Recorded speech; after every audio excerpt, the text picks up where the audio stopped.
Hebreus capítulo 5. Porque todo sumo sacerdote, sendo tomado dentre os homens, é constituído nas coisas concernentes a Deus, a favor dos homens, para oferecer tanto dons como sacrifícios pelos pecados. E é capaz de condoer-se dos ignorantes e dos que erram, pois também ele mesmo está rodeado de fraquezas. E por essa razão deve oferecer sacrifícios pelos pecados, tanto do povo como de si mesmo. Ninguém, pois, toma essa honra para si mesmo, senão quando chamado por Deus, como aconteceu com Arão. Assim também Cristo a si mesmo não se glorificou para se tornar sumo sacerdote, mas o glorificou aquele que lhe disse: Tu és meu filho, hoje eu te gerei. Como em outro lugar também diz: Tu és sacerdote para sempre, segundo a ordem de Melquisedeque. Ele, Jesus, nos dias da sua carne, tendo oferecido com forte clamor e lágrimas, orações e súplicas a quem o podia livrar da morte, e tendo sido ouvido por causa da sua piedade, embora sendo filho, aprendeu a obediência pelas coisas que sofreu, e tendo sido aperfeiçoado, tornou-se o autor da salvação eterna para todos os que lhe obedecem, tendo sido nomeado por Deus sumo sacerdote segundo a ordem de Melquisedeque. Amém? Vamos orar mais uma vez. Senhor Deus, nós te louvamos, ó Pai. Clamamos nesse momento, te pedimos, ó Deus, que a tua palavra seja proclamada, ó Deus, com fidelidade, com clareza, ó Deus. E clamamos que o Senhor nos ajude nossas mentes, o nosso entendimento como igreja, a aprender mais de Ti, ó Deus, a ser fortalecido, edificado na fé, fortalecido em Ti mesmo, na Tua palavra, Senhor. Em nome de Jesus, nos ajuda a manter a concentração, não ficarmos distraídos, absortos, com pensamento ao léu, ó Deus, mas que nós possamos, como igreja, ó Deus, nesse momento de meditação na Tua palavra, ó Deus, manter a maior reverência, atenção e desejo, ó Deus, de compreender e ouvir a Tua palavra, Senhor, a Tua voz. Esse é o momento, ó Deus, em que o Senhor fala com a Tua igreja pela Tua palavra. Esse é o momento que podemos ser edificados, ó Deus. Podemos ter uma mensagem, uma palavra que de fato vá diretamente às nossas dificuldades, ao nosso encontro, Senhor. Abençoa a Tua igreja a ouvir, a se alimentar, ó Deus, para a honra e glória do Teu nome, Senhor. Em nome de Jesus. Amém. Amém, irmãos, podeis assentar. Vamos então refletir, pensar e meditar na palavra do Senhor, que é viva e eficaz. Nós falamos já em mensagens anteriores no livro de Hebreus que a carta foi enviada para auxiliar os judeus cristãos que estavam passando por provação e alguns deles retrocedendo em sua fé. E a epístola quer mostrar então que Cristo é superior a tudo aquilo que era sombra no Antigo Testamento e na religião do judaísmo antigo. Então nós vimos que Cristo é um profeta, o Senhor fala atualmente por meio do seu Filho, outrora falou de muitas maneiras aos pais, pelos profetas, mas hoje falou pelo Filho. Então nós ouvimos hoje o Filho, nós vimos que Jesus é superior aos anjos, nós vimos que o Senhor é um sumo sacerdote compassivo. Nós vimos um alerta para termos cuidado contra a incredulidade, contra a negligência. Nós vimos também que o Senhor é superior a Moisés, que a mediação do Senhor Jesus Cristo, a obra que Ele fez, é até maior do que a obra que Moisés fez no Antigo Testamento. Nós passamos por outro conselho para o cristão não cair em incredulidade, observar a palavra, observar o caminho do Senhor. Nós vimos que para isso, para nós nos mantermos firmes, lá no capítulo 4, já chegando no capítulo 4, versículo 12, nós vimos que a palavra de Deus é viva e eficaz e mais penetrante do que qualquer espada de dois gumes. Ou seja, nós precisamos olhar para a palavra e entender que ela revela a nossa vida, o nosso íntimo, ela penetra profundamente na nossa existência. E ela pode revelar aquilo que precisamos mudar, revelar o nosso coração e aquilo que precisamos do Senhor. E nós vimos também no final do capítulo 4 que nós precisamos olhar para o nosso sumo sacerdote, Senhor Jesus Cristo. E eu vou ler rapidinho esses 3 últimos versículos do capítulo 4 para situar a nossa mensagem de hoje. Está escrito assim, capítulo 4, do 14 ao 16. Tendo, pois, a Jesus, o Filho de Deus, como grande sumo sacerdote, que penetrou os céus, conservemos firmes a nossa confissão, porque não temos sumo sacerdote que não possa compadecer-se das nossas fraquezas.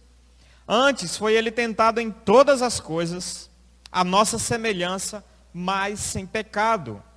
Acheguemo-nos, portanto, confiadamente junto ao trono da graça, a fim de recebermos misericórdia e acharmos graça para socorro em ocasião oportuna. Eu acho que, irmãos, só lendo esses 3 versículos, a gente meditando, a gente poderia ir para casa já. Acheguemo-nos confiadamente junto ao trono da graça, para recebermos misericórdia e acharmos graça e socorro diante do nosso Deus. Precisa de mensagem já mais clara, a possibilidade que o Senhor Jesus está dando para a igreja. Ele entrou no trono da graça, ele é o sumo sacerdote, ele vai à frente, ele abre caminho, e nós temos hoje um novo e vivo caminho de se achegarmos a Deus, e nós podemos nos achegar ao Senhor confiadamente, não é desconfiadamente, não é com o rabinho entre as pernas, é confiadamente na obra de Cristo, para nós recebermos graça e misericórdia do nosso Senhor. Nós precisamos de graça e de misericórdia? Sim. E o texto está falando, olhe para Cristo, olhe para o seu sumo sacerdote legítimo, e você pode encontrar graça e misericórdia. Amém, irmãos? Resumidamente, sabe o que significa, dentre outras coisas, graça e misericórdia? Graça é aquilo que Deus vai te dar e que você não merece. Deus vai dar para você. É algo positivo. É um crédito na conta. Deus vai dar algo para você e você não merece. E Ele está falando aqui, acheguemo-nos para encontrarmos graça diante de Deus. Deus tem graça, Deus tem crédito para o seu povo. E acharmos misericórdia. Mas aí você sabe o que é misericórdia? É Ele não dar o que você merece. Graça é Ele dar positivamente o que você não merece. E misericórdia é Ele não te dar o que você merece, que é juízo, que é julgamento. Então a gente tem já descortinado, irmãos, essas 2 coisas que Jesus está falando.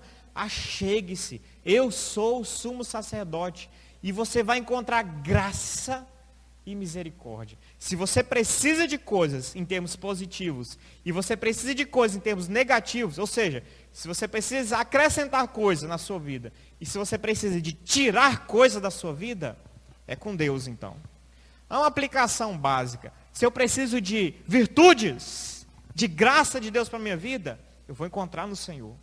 Agora, se eu preciso extirpar meus defeitos, eu também tenho que chegar no Senhor e encontrar misericórdia. Misericórdia, meu Deus, tem tanta coisa. Quase aquela imagem do peregrino. O livro lá, o peregrino carregando uma mochila pesada de pecado. E a gente vai se arrastando. Irmão, a gente precisa jogar para trás um monte de coisa. E assumir outras. Então a gente precisa de graça e de misericórdia. Dia após dia. A gente precisa deixar a bagagem para trás e pegar um fardo leve. Jogar uma bagagem pesada, humana, carnal, para trás e pegar o fardo leve de Cristo, dia após dia. Mas o texto fala, esse é o nosso sumo sacerdote, Jesus Cristo. Essa mensagem para judeu escandalizava. Sabe por quê? Era uma mensagem difícil para cristão judeu, porque implicava em ruptura. Ruptura forte, decisiva. Porque o templo estava lá ainda, irmãos. Olha como é que acontecem as coisas. Esse livro possivelmente foi escrito antes de 70, antes do templo ser destruído completamente em Jerusalém. E ficar só os cacos que tem hoje lá, o resto das edificações. Lá o Muro das Lamentações é o resto que sobrou do que foi destruído na década de 70 depois de Cristo. Mas essa carta foi escrita para o cristão, e o templo estava lá, irmãos, e tinha sumo sacerdote lá. E aquelas pessoas possivelmente eram acostumadas a irem e ministrarem no templo. E o aperto chegou, e a perseguição chegou, e o que começou a incentivar eles e puxar eles? O templo. Esse cristianismo, eu não sei, o pessoal está desbaratando, uns estão morrendo, outros estão enfraquecendo, o negócio está meio disperso, não sei se essa religião é a correta, eu só encontro perseguição, eu encontro perseguição da minha família, eu encontro perseguição dos meus amigos de nação, pelos meus patriotas, eu encontro perseguição de Roma, eu só levo burdoada para tudo que é lado, e não vejo nada. Eu acho que isso está meio equivocado. E olha para trás o templo, irmãos, o templo de Salomão gigantesco. Uma religião palpável, uma religião com paredes, uma religião com sacrifício, uma religião com sumo sacerdote, irmãos. Tem lá sumo sacerdote, uma religião com sacerdócio, com turnos e turnos, as coisas organizadas, entre aspas, né? O sacerdócio poluído, mas tinha um sacerdócio. E as pessoas estavam fazendo o quê? Voltando para cultuar no templo e encontrar o seu sumo sacerdote. E de quebra, na época de Cristo, tinha 2. Anás e Caifás, pelo menos até a época da crucificação de Cristo. Anás e Caifás, era 2 ainda, não era só um sumo sacerdote não. E dizem ainda que os filhos de Anás, todos eles também foram consagrados como sumo sacerdote. Tinha vários lá. Não é nem bíblico isso também, a ideia era ter só um sumo sacerdote, mas tinha vários ainda. E aí o que acontece, irmãos? Qual o apelo para os cristãos novos na fé? Vamos voltar e ir lá para o sumo sacerdote, porque lá a gente está vendo. É um apelo, de certa forma, irmãos, para uma religião palpável. Eu consigo pegar, eu consigo tocar nas coisas. Eu estou vendo o sumo sacerdote aqui. De certa forma, eu não estou vendo Jesus. As coisas estão difíceis, eu não estou vendo. Eu não tenho templo, eu não estou vendo Cristo. Os rituais sumiram, eu não estou sacrificando, eu não estou matando mais ovelhas. De repente eu estou com peso na consciência, está ficando difícil. Eu vou voltar lá para o templo. É nesse contexto, irmãos, que essa epístola vem e fala: não voltem para o templo antigo. Não voltem para fiar a sua confiança num sumo sacerdote humano. Aquele mediador é falho, aquele mediador é fraco. Nós estamos na realidade. O sumo sacerdote definitivo já veio e ele está entre nós. Você vai trocar o legítimo sumo sacerdote para pegar uma réplica humana, falha e fraca? Então, quando o autor escreve, nós temos o sumo sacerdote, e o sumo sacerdote é Cristo, ele causa, e ele está causando nos irmãos. É ruptura mesmo, irmãos. Você acha que muitos deles não sofreram lá na parte sentimental, mas o templo. E o autor está falando assim, não é para ir mais para lá e oferecer para aquele tipo de sumo sacerdote. Você acha que não foi difícil, não foi um desafio para eles? Às vezes hoje nós temos desafio como igreja, irmãos. E às vezes nós sofremos por alguns desafios. Mas isso não é novidade no Evangelho. Durante a história da igreja, o Senhor tem nos chamado a desafios mesmo, irmãos. Desafios a abandonar estruturas velhas, abandonar estruturas arcaicas, abandonar ídolos do coração, abandonar coisas que são nossos mimos, mas que ficaram, é do passado. Cristo é a realidade. O Senhor é a vida da igreja agora. E, portanto, nós somos desafiados a avançar e a melhorar o nosso cristianismo, na nossa fé, na nossa prática. Nós somos desafiados hoje também, irmãos. Somos desafiados a olhar na palavra e nos reformar dia após dia. Um dos lemas da igreja reformada é: igreja reformada, reformando-se sempre. A igreja não é reformada no século 17, 16. Não foi uma reforma. A ideia é que nós estamos nos reformando dia após dia, olhando a palavra, analisando a palavra e fazendo rupturas necessárias, sim.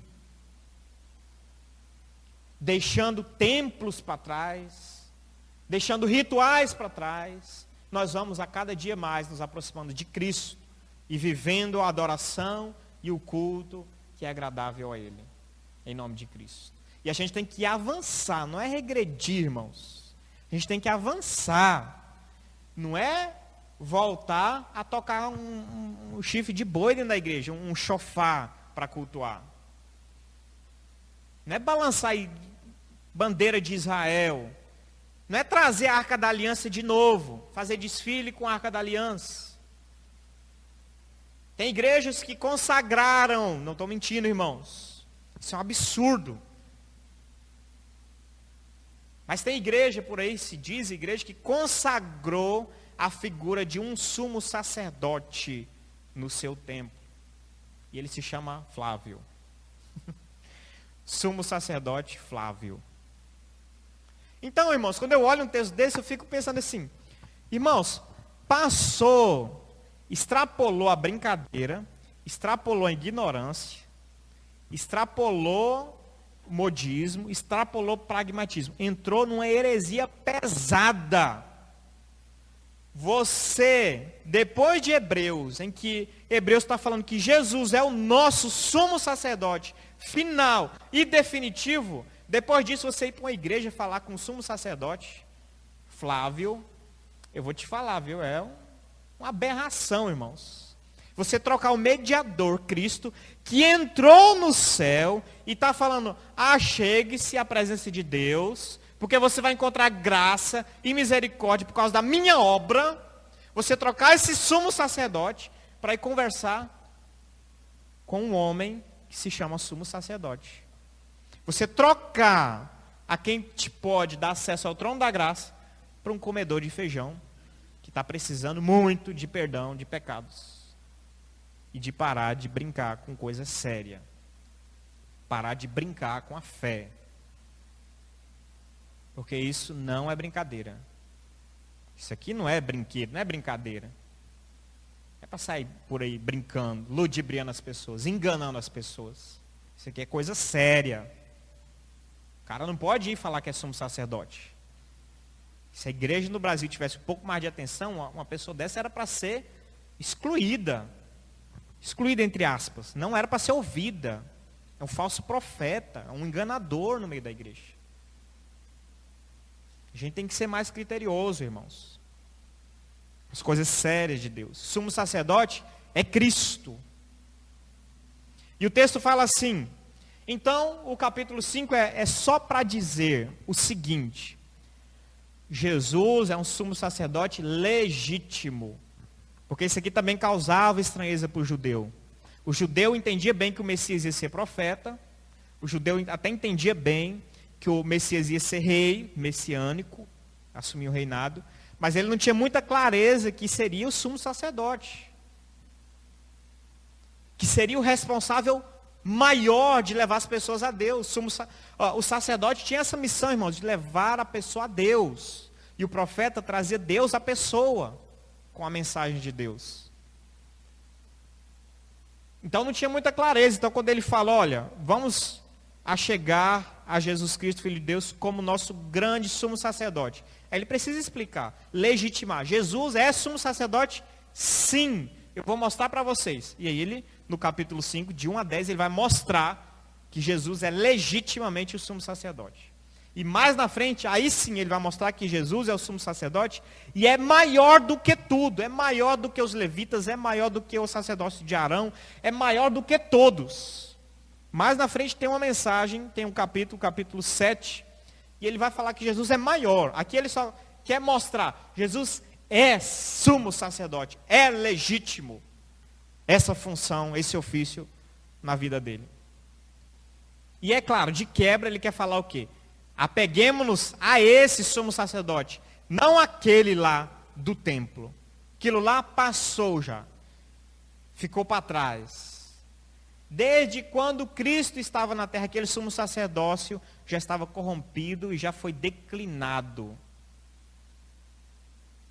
Vocês viram, né, a entrevista do sumo sacerdote entrevistando Jesus Cristo, não é isso?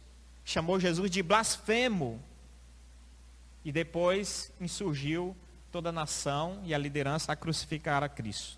Esse era o tipo de sacerdote e sumo sacerdote que tinha naquela época. Então vai voltar para lá? Meu Deus, não pode, irmãos. Essa mensagem, irmãos, ela tem uma implicação um pouco mais ampla.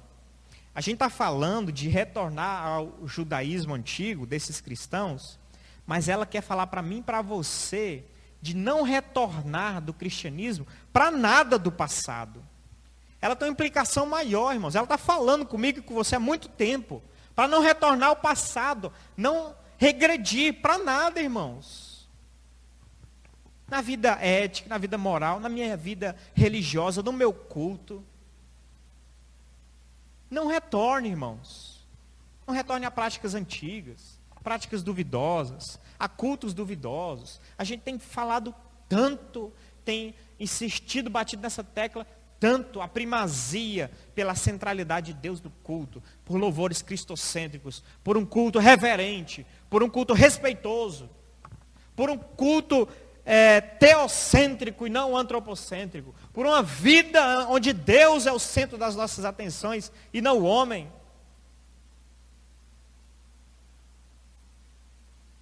E por que, às vezes, esse apelo não alcança o coração e, às vezes, nós somos tentados a voltarmos a práticas antigas,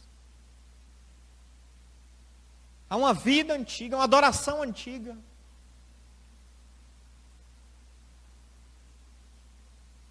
Então, esse é um apelo a pecados antigos. Há práticas que já deveriam ter sido mortificadas. Nós estamos crescendo no Senhor. Qual o meu avanço, igreja, no último ano? Qual o meu avanço? Eu posso analisar minha vida e no último 1 ano e meio, o que eu melhorei, o que eu avancei, eu vou regredir. Antes eu era mais iracundo, hoje eu consigo me controlar mais. Antes eu mentia, eu estou conseguindo refrear a minha língua. Antes eu era um mau esposo, eu consegui avançar nisso. Antes eu tinha pecados terríveis, ocultos, escondidos. Eu consegui confessar isso e abandonar isso diante de Deus. O que eu tenho avançado? Antes eu tinha muita dificuldade na comunhão com os irmãos. Eu tenho melhorado isso. Vivido uma vida em família na igreja. Eu tenho conhecido o meu irmão. Eu tenho comido um pouquinho de feijão com ele, para ombrear ele na caminhada. São tantas coisas, irmãos. Se a gente fazer um checklist, a gente fica horas. Minha devoção. Como tem sido minha devoção a Deus? O que eu acordo? Qual a primeira coisa que eu faço quando eu acordo, irmãos? Isso é um indício do que mais me chama a atenção e do que mais atrai a minha satisfação. O que eu faço quando eu acordo? Eu vou direto para a televisão? Então a televisão é o centro da minha satisfação. Eu acordo, eu vou direto comer comida está tendo um lugar de primazia, um lugar muito forte na minha vida. O que eu faço primeiro? Eu acordo e olho para o céu e agradeço, Senhor, se eu estou vivo é porque o Senhor me sustentou. Louvado seja o teu nome por mais esse dia. Bendito o teu nome. Eu sou teu. Eu faço isso. O que está competindo com Deus na minha vida? A comida? Televisão? Facebook? WhatsApp? Que tem gente que a primeira coisa que faz, nem abre o olho direito, bate a mão do lado, puxa o telefone para ver o WhatsApp. E o Facebook, e e-mail. O que tem sido, irmãos? Não é brincadeira isso, irmãos. Por isso que a igreja dorme às vezes, irmãos. Porque às vezes não há afeição plena, profunda por Deus, irmãos. Nós às vezes temos uma casquinha superficial de cristianismo e um secularismo todo por baixo. Uma casquinha de ovo por cima de cristianismo e um mundo de secularismo por baixo. O problema é que essa casquinha ela se rompe muito fácil. Tem que ser o contrário. No máximo, uma casquinha de mundanismo, mas em meio uma crosta e um fundamento de cristianismo.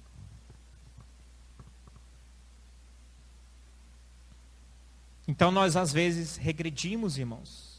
Regressamos, voltamos, damos passos para trás.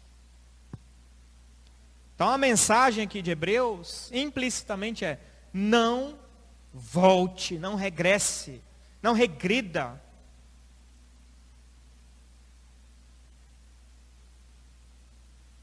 Em nome de Jesus. Essa era a mensagem para aquele povo. Não volte para templo de parede. Vou mostrar para vocês. Cristo é sumo sacerdote legítimo. Ele faz tipo assim, liste o que é preciso para vocês terem um sacerdote. E dentre os sacerdotes saiu um sumo sacerdote. Então ele fala tipo assim, liste o que é preciso para ter um sacerdote no judaísmo. Liste aí. E aí vem os primeiros 4 versículos de Hebreus 5. Porque todo sumo sacerdote sendo tomado dentre os homens, então para ser sacerdote, o que precisa ser? Um critério, ser homem. O autor vai falando, vamos listar aqui, o que é preciso para ter um sacerdote e um sumo sacerdote no judaísmo? Vamos listar e vamos ver se Cristo corresponde ou não. Então esse é o desafio mais ou menos que ele faz, essa argumentação que ele faz. Vamos listar o que precisa no judaísmo e vamos ver se Cristo atende ou não. E nós vamos mostrar ou não se Jesus é legitimamente um sumo sacerdote. Porque todo sumo sacerdote sendo tomado dentre os homens. Jesus foi tomado dentre os homens, é um homem. No Antigo Testamento então precisava ser homem. Por quê? Não podia ser anjo. Tinha que ser homem, para entender as coisas de homem, para se compadecer dos homens, para o coração entender a compaixão pelos homens. Como que anjo vai entender o sofrimento de um homem? Plenamente, na carne, na pele. Ah, então precisa ser homem, sendo tomado dentre os homens. Então aguenta aí, será que Jesus corresponde a isso? É constituído nas coisas concernentes a Deus. É constituído nas coisas concernentes a Deus. Ele não é um político. Ele não é um operador social para a igreja, para o povo de Deus. Ele é constituído nas coisas concernentes a Deus. Tem que ser uma pessoa que vá trabalhar no reino de Deus, para Deus, com foco exclusivo em Deus, para avançar o reino de Deus. Então precisa? Aguenta aí. Será que Jesus corresponde a isso? A favor dos homens. É um homem a favor de outros homens. Então precisa trabalhar isso também. Para oferecer tanto dons quanto sacrifícios pelos pecados. Para oficiar e mediar entre Deus e os homens. Versículo 2. É capaz de condoer-se do...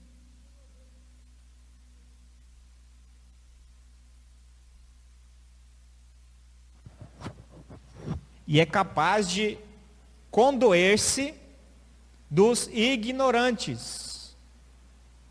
Versículo 2. Isso não está xingando, tá, irmãos? Xingando o povo de ignorante. Ignorante no sentido de que não tem conhecimento. Ignorou mandamentos, ignorou a palavra de Deus. E, portanto, pecou, falhou. O povo ia lá e o sacerdote, então, era capaz de condoer-se dos ignorantes e dos que erram. E dos que erram, pois também ele mesmo está rodeado de fraquezas. Porque o homem, o sacerdote, tinha suas fraquezas e sabia a debilidade do outro. Depois, então tem que condoer-se. Depois, não pode usurpar essa honra. Tem que ser Deus que tem que chamar. Versículo 4. Ninguém, pois, toma essa honra para si mesmo, senão quando chamado por Deus, como aconteceu com Arão. Então tem basicamente isso. O sumo sacerdote legítimo precisava ser homem, precisava oficiar para os homens, era constituído para as coisas concernentes a Deus, ele tinha que oferecer dons e sacrifícios em favor dos homens como mediador, ele não poderia, ele tinha que condoer-se, ter a capacidade de se condoer por causa dos outros, e ele não poderia usurpar essa honra. E, subjetivamente, indiretamente, ainda tem o seguinte, ele precisava ser de uma ordem sacerdotal estabelecida por Deus. Deus estabeleceu uma ordem sacerdotal na tribo de Levi, a descendência de Arão, não poderia ser fora dessa ordem. Se tivesse outro israelita, até com muitas qualidades, mas se fosse da tribo de Manassés, por exemplo, não poderia ser sumo sacerdote, nem sacerdote em Israel. O sacerdote era da tribo de Levi e descendente de Arão. Amém, irmãos? Porque nem todos de Levi também não poderia ser. Aí eram levitas e eles auxiliavam, mas não era sacerdote. O sacerdote, além de ser da tribo de Levi, tinha que ser da tribo de Arão. Tinha, portanto, que pertencer a uma ordem sacerdotal estruturada, estabelecida por Deus. Então é isso que o autor levanta. Agora, Jesus é nosso sumo sacerdote legitimamente. Ele preenche esses requisitos de um sacerdote do Antigo Testamento e ele vai provar que sim. Não na mesma ordem, na mesma sequência. Possivelmente aqui ele está numa sequência inversa. Tipo, argumento 1, 2, 3, 4. Aí em Cristo ele faz 4, 3, 2, 1. Tipo, se eu não me engano, chama-se isso de quiasmo. 1, 2, 3, 4. Uma ordem, uma estrutura literária que o hebreu usava. Argumentação 1, 2, 3, 4. Aí quando ele vai falar de Cristo, aí ele fala 4, para rebater com 4, 3, 2, 1. Aí em Cristo ele vai decrescendo. Interessante isso, né, irmãos? O pessoal pensava para escrever, tinha matemática bonitinha lá, ordem. Esse argumento com esse com esse, esse com esse. É muito interessante e refinada a palavra de Deus. Então, o último argumento foi o seguinte: ninguém pode usurpar essa honra. Por isso que no versículo 5 e 6, principalmente no versículo 6, está escrito assim: que foi dito por Deus, tu és sacerdote para sempre, segundo a ordem de Melquisedeque. Está provando que Jesus não usurpou isso. Esse último argumento foi aqui, que não se pode usurpar isso, então ele começa: Jesus não usurpou o sacerdócio. Foi o texto que a gente abriu, Salmo 110. Deus, desde a eternidade, ele falou: tu és sacerdote para sempre, segundo a ordem de Melquisedeque. Tu és sacerdote para sempre. Já estava previsto nos planos de Deus. Cristo ser sacerdote. E Deus revelou isso, deixou claro isso. Salmo 110, falando do Messias. Tu és sacerdote. Então, primeiro, se vocês precisam que seja uma chamada divina, obviamente Cristo foi chamado por Deus. E foi chamado de sumo sacerdote, de sacerdote. Está aqui, é bíblico. Então Cristo é sacerdote, concorda? Concordamos.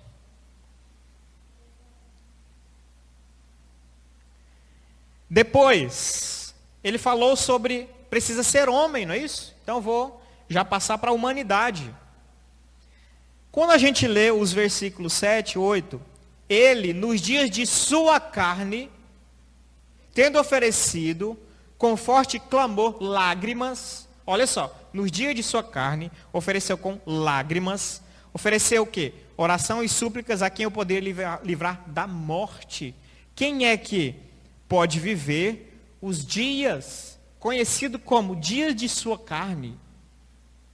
Quem é que pode chorar? Quem é que pode morrer, se não um ser humano? Nos dias de sua... Quem é que pode oferecer orações e súplicas? E todas essas coisas. Quem é que pode obedecer? E juntando todas essas coisas, lágrimas, morte, nos dias de sua carne, ele pode sofrer, ele obedece e uma série de outras coisas. Pode ser um animal, um quadrúpede. Pode ser um anjo. Alguém já viu um anjo chorando, vertendo lágrimas? Será que anjo tem olho como nós? Será que anjo lacrimeja como nós? Porque você sabe que a nossa lágrima, ela funciona para limpar os nossos olhos de poeira. Será que os olhos dos anjos estão empoeirados? Ou eles têm sentimentos que vertem lágrimas, podem acionar glândulas, extremamente coisas materiais, físicas, carnais, humanas. Está falando de Cristo e da humanidade de Cristo. Sem falar em outros textos, é claro. Mas esse aqui está falando, Cristo é homem também. Cristo não é um alienígena. Cristo é homem. Cristo foi chamado por Deus de sumo sacerdote. A chamada recebeu dele. Ele é homem. Foi designado por Deus para isso. Depois, ele é constituído nas coisas concernentes a Deus. O texto fala especificamente da obra de Cristo em relação à sua expiação. Jesus orando, clamando, suplicando para livrar da morte, remete ao jardim do Getsêmani. E tendo sido ouvido por causa da sua piedade, embora sendo filho, aprendeu a obediência pelas coisas que sofreu. E tendo sido aperfeiçoado, tornou-se o autor da salvação eterna. Está trabalhando de salvação, está falando de salvação. Cristo está oficiando coisas diretamente relacionadas a Deus, concernentes a Deus. Cristo não está montando uma empresa de marcenaria. Eu sou o carpinteiro, eu vou montar minha empresa de carpintaria aqui. Preciso da ajuda de vocês. Cristo não foi um reformador político. Estou aqui para falar que o partido herodiano está errado. São fascistas. Vou mostrar aqui para vocês o que é um partido legítimo agora. É o Jesus Cristiano. Vou montar o partido cristão da causa do reino de Deus. Ele está fazendo e oficiando coisas de Deus, irmãos. Não está preocupado com isso. Apesar que o Evangelho liberta e trabalha em todas as áreas, ele está oficiando diretamente naquilo que é essencial. No reino de Deus, na expiação e para a salvação do ser humano. Amém, irmãos? Jesus Cristo compadecia-se do seu povo. O autor está falando assim, precisa ser alguém que se possa condoer dos ignorantes e dos que erram. Quando Jesus está indo prestes à morte, irmãos, está dando sua vida, ele está condoendo-se de pecadores, porque a morte dele é o verdadeiro perdão. E ele está oficiando sacrifícios. Ele está fazendo esse ofício de sacerdote, que é ministrar, oferecer dons e sacrifícios pelos pecados. O contexto é da expiação dele. Ele está falando sobre a morte dele. Ele está oficiando sacrifícios pelos pecadores, pelos ignorantes, por quem não ouve a palavra, para salvar pecadores, irmãos.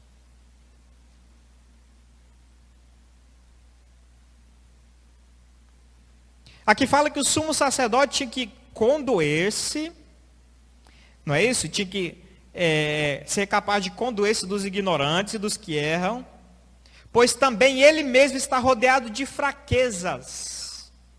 É claro que Cristo não é fraco, mas Cristo encarnou, ele assumiu, ele não assumiu falhas e debilidades, mas ele assumiu a carne humana. Ele, entre aspas, ele soube o que é conviver com fraquezas no seu âmbito humano. Por isso que o texto fala assim, o que a gente leu no capítulo 4, antes, agora um pouquinho. Porque não temos sumo sacerdote que não possa compadecer-se de nossas fraquezas. Por quê? Antes foi ele tentado em todas as coisas, a nossa semelhança, mas sem pecado. Ele veio para sofrer e viver e saber o que é ser carne, irmãos. Para saber ser sumo sacerdote legítimo, para saber amparar aqueles que pedem socorro, porque ele sabe o que é ser carne, o que é viver numa carne humana. E o autor está falando, ele é legítimo, ele está atendendo todas as reivindicações. Ele precisa ser de uma ordem sacerdotal estabelecida. E aí o autor coloca aqui, tornou-se o autor da salvação eterna para todos os que lhe obedecem, tendo sido nomeado por Deus, sumo sacerdote, segundo a ordem de Melquisedeque. Então ele não veio também do nada. Ele veio segundo a ordem de Melquisedeque. Daqui uns 2 domingos a gente chega lá. Um domingo ou 2 a gente chega lá no Melquisedeque. E nós vamos entender o que é essa ordem de Melquisedeque. Mas é legítimo, um sacerdote legítimo. Está falando, Cristo é um sacerdote legítimo. Ele não está devendo nada ao que vocês procuram no judaísmo. Cristo preencheu todos os pré-requisitos, mas tem mais.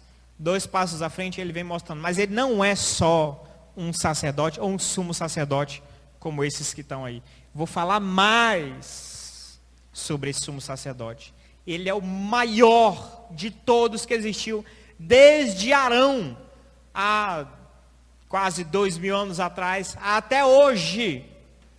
Ele é o último sumo sacerdote. Ele é o sumo sacerdote final. Ele é o sumo sacerdote verdadeiro.